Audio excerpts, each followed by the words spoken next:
Wales are away to Bosnia-Herzegovina on Saturday the 10th of October. They missed out on qualification last time round, so they'll be up for it this time.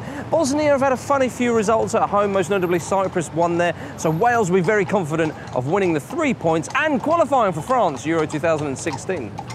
This is how you think Wales are going to set up. They're going to go for the back 5 or back 3, depending on how you look at it, of course. I think when we've got the ball, it's a back 3. When we haven't got the ball, it's going to be a back 5. It's going to be a tough game. They've still got a chance of finishing 3rd above Israel, so they need to win this game against us. So I can imagine they're going to be really, really attacking. And that's why you think perhaps a slight bit of caution with Wales. Yeah, and Chris has done it, I think, for every away game in this campaign. He's played with 3 central defenders.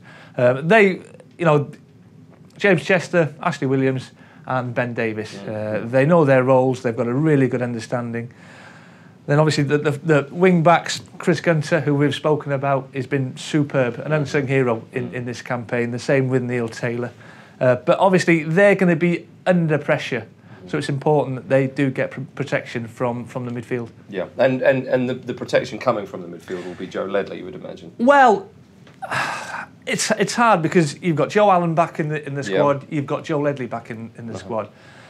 I think you can only start with one of those because they've missed so much football. I would put Joe Allen doing what he does best, doing what he does for club and country, sitting in front of the back 3. Starting the moves. Yeah, breaking things up, that's what he's good at. And then when he breaks things up, he gives it to, I'd play Aaron on the left, Dave Edwards on the right, give it to the attacking midfielders.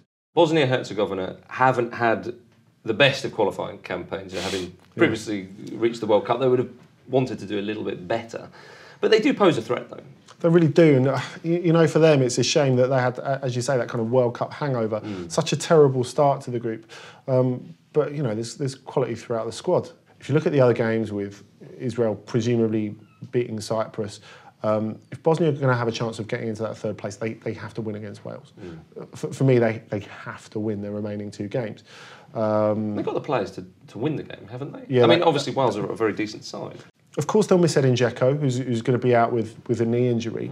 But in a sense, I think it makes things easier for Baz Darabic, the coach, just because I think he would have been tempted to play 2 up front with Dzeko and Vedad Ibisevic, who's come back after a terrible couple of years, has come back into a really good form for Hertha Berlin this season. He's a guy who knows where the goal is, his movement's really clever. He can score the goals to get Bosnia where they want to go, but they'll probably just play 1 up front now. If they'd have gone 4-4-2, I think they would have got absolutely trimmed open by Wales, so it'd be interesting to see what happens.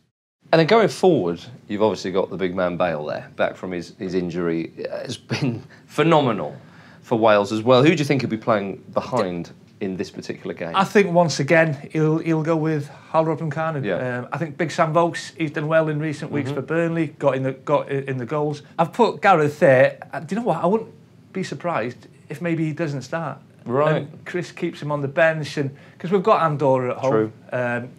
It would be great if we qualified at home. If we can get the points at Bosnia, brilliant. But it's going to be a tough game out there, hostile atmosphere. Gareth came on for the last 20-25 minutes against Atletico at the weekend. Is he 100% fit? Has he still got a problem with that calf muscle that he's had for the past 2 or 3 weeks? Hasn't had too much training. So I wouldn't be surprised if Chris sort of just keeps him from the Andorra game. For more information on the match itself, search Vauxhall Wales Football on Twitter and Facebook. Throughout the campaign and their set up, the way they've played, their style of play, so I don't really think they'll change anything going in.